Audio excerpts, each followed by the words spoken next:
road-related matters, we are joined in our Pretoria studios by Tiyani Rikhotso, spokesperson for the Department of Transport. Tiyani, good morning to you. Good morning and thanks for the invitation. Now, we've seen a number of fatal road accidents on our roads lately. As the Department of Transport, you must be very worried. We are indeed concerned that despite all the efforts that we put in place on a continuous basis in partnership with civil society and the private sector, we continue to witness some of the most horrific crashes ever witnessed in the world. It is a concern for the Minister of Transport that just a month and a few weeks ago, we witnessed a crash of similar proportions in Pine Town, the Fields Hill area, where at least 23 people lost their lives. While we are still trying to get to the bottom of what could have been the causal factors of that particular one, then we are presented with this crash of these proportions in Mpumalanga. And as you correctly pointed out in the introduction, the road network in question, the Moloto corridor, is obviously notorious by now for high-profile fatal crashes where multiple lives are lost. And indeed, there are a number of things that as government we have been looking into to ensure that we turn the tide against the carnage experienced on Moloto Road. Now, I know it's very early days, but do we know what's the cause of this particular accident? So far, we have just preliminary reports. Since we received news of the crash late last night, we have been trying to piece together the puzzles. We've dispatched a team of investigators consisting of officials of the National Department of Transport, consisting of the Road Traffic Management Corporation and the Mpumalanga Provincial government, whereby the MEC responsible was actually on the scene in the early hours of this morning. What we know so far is that there were at least 4 vehicles involved. 4 vehicles, including 2 trucks, a bus and an SUV. We are informed that 2 trucks were following each other with a tipper truck driving in front and an articulated heavy-duty truck driving behind it. We are informed that there was a collision between the trucks, which eventually led to the tipper truck, which was driving in front, colliding head-on with a bus that was traveling in the opposite direction. And unfortunately, we were informed that 26 people lost their lives on the scene, while 3 others later died in hospital. We are informed that at least 30 people are currently in various hospitals within the area receiving treatment. And the Minister of Transport has sent them well wishes that they may recover soon, because indeed some of them may assist in terms of the investigation, in terms of what it is that they witnessed shortly before the crash itself. The Minister has equally sent her sincere and heartfelt condolences to the families of those who lost their lives, and she had made a commitment that this particular investigation will not only try to unearth what could have been the cause of this particular crash, but the team will be required to come up with recommendations, proposals in the meantime as to what it is that needs to be done while we look into the long-term plans that I referred to earlier on. If time allows, I may say to you that this particular crash actually happens on the eve of the Minister of Transport presenting the draft rail policy to Cabinet. One of the emphasis made by the rail policy is the need to move goods and passengers from road to rail. In other words, it speaks to government investing in transport infrastructure within the Moloto corridor to ensure that we have fewer heavy-duty vehicles such as buses and trucks traveling on the road network, and ensure that our passenger rail services are up to scratch, and the goods rail system is also up to scratch in terms of ensuring that the goods are moved from road to rail. So these are some of the things that we are looking into in the long term, but of course we are faced with a challenge now and we need to respond to it. Now, Moloto Road is notorious, as you have indicated. Are there plans to widen the road or make it more safer? That's part of the proposed plans that the steering committee that was established about 3 years ago has basically come up with, but we have currently commissioned a feasibility study which would look into what could be the best possible measures that we need to put in place. Is it creating a passenger rail network between the Kwamhlanga area and Pretoria, where people who currently travel in buses, the 50,000 that are referred to, would travel on a day-to-day basis? Or is it an investment into the road infrastructure in that particular area? So these are some of the things that we are looking into, because indeed it is clear that if ever we can look at, if we are able to look into the widening and expansion of the road, we'll be able to deal with some of these head-on collisions that we experience currently, because it's impatience on the part of drivers, motorists, which lead to them, for instance, wanting to overtake dangerously and recklessly without ensuring that it's safe to do so.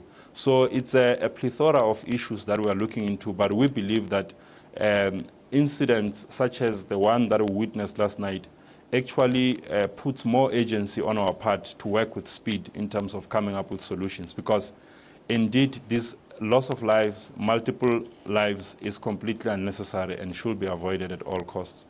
Are you also looking maybe at a monitoring system for this particular road to Moloto Road, where you have cameras, where you can actually monitor the situation on the ground and while you're waiting for this feasibility study to come to you? One of the things that we have been doing while looking into the long-term, waiting for the long-term plans to come into fruition, it's increasing the number of traffic authorities on that stretch of the road. The Road Traffic Management Corporation, those who travel on that road network will attest to the fact that there has been an increased presence of traffic officials to make sure that they conduct the necessary inspections, particularly on public transport vehicles such as buses and minibus taxis. They ensure that they are forever present there, because indeed there is evidence that indicates that the presence of traffic authorities in a particular area does assist in ensuring that people who are driving at breakneck speeds reduce their speeds.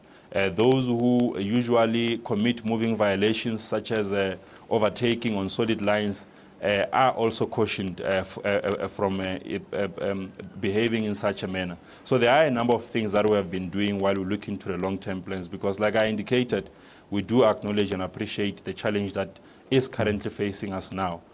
This matter is so serious to the extent that a political committee beyond the steering committee of officials has been established. It consists of the Minister of Transport, the premiers of the three provinces affected, which is Gauteng, Mpumalanga, and Limpopo, their respective transport and safety MECs, and the municipalities affected, so that we ensure that no stakeholder is left out as we try and come up with lasting solutions to this matter. So I can confirm that it is a concern, it is a matter of concern for us, and we are indeed elevating it to the highest levels possible. Now, as a department, how are you assisting the families of the deceased to identify the bodies? As we speak now, the Deputy Minister of Transport, the MEC for Safety and Liaison in Mpumalanga, other officials from transport agencies are on the scene. They will also be visiting a number of those who sustained injuries in the various hospitals.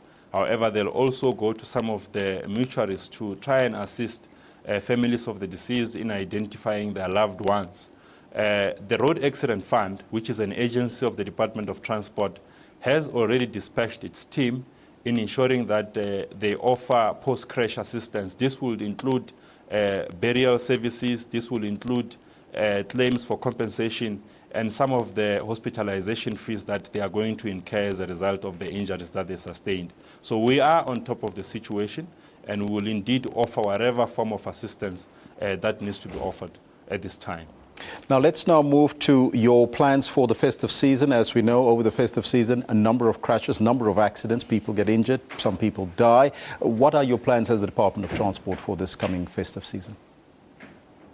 Indeed, the sad thing about this crash that we experienced last night is that it comes on the eve of us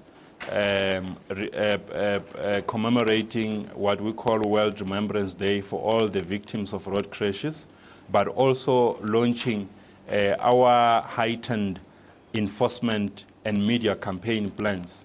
A decision that has been taken by the Minister of Transport is that road safety should be a 365 days campaign. In other words, traffic officers must not only wait for Easter season or the December holiday season to be visible on our roads. They need to do so on a 365 basis. We are indeed experiencing challenges in fulfilling that particular objectives, but we are trying our best where possible to ensure that we are present throughout.